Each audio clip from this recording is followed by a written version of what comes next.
financial accounting, we're talking about financial performance. And this is the thread that really holds this whole course together. In the first chapter, we talked about the financial statements, the balance sheet, the income statement, the statement of cash flow, and the statement of retained earnings, or the statement of owner's equity.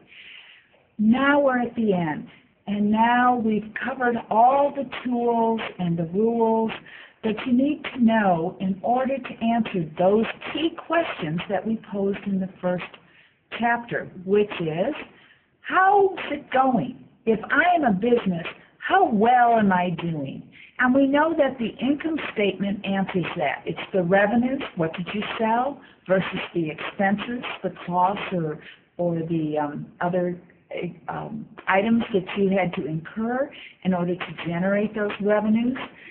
So it's telling me how profitable is the company. This chapter, we're going to be looking at profitability ratios, and that those profitability ratios will allow us to hone in on the essential ingredients to how's it going as far as the income statement is concerned. Not only will we look at how's it going as far as profitability and what our bottom line is, revenue minus expenses, but we'll also look at the implications of the income statement as how well it does in generating cash flow. How does it throw off cash? And to do those, we'll be looking at some cash flow ratios and looking at cash flow generation from the income statement. So the income statement, how's it going? How much cash did it bring in? How much cash did you have to spend? What did it do to your bottom line? And that bottom line, remember, has to do with taxes.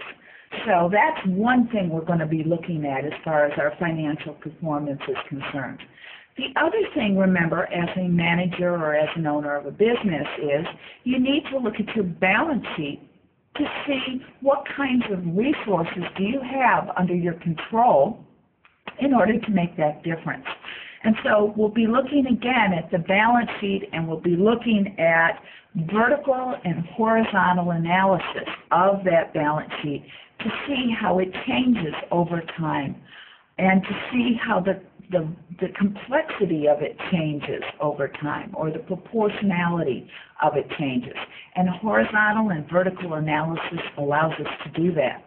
In addition, we're going to be looking at the liquidity. How quick can I get cash from my resources? How quickly do they convert into that magical thing known as cash? So we'll be doing liquidity ratios, and we'll be doing cash flow ratios on our resources. Now, when we look at our balance sheet, we know that we have resources or assets to make a difference. The key question is who controls those resources? Are they controlled by others? In other words, are they liabilities or responsibilities to others? Or are they controlled by us, the owners?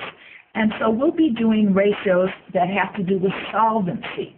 Solvency says who controls those resources.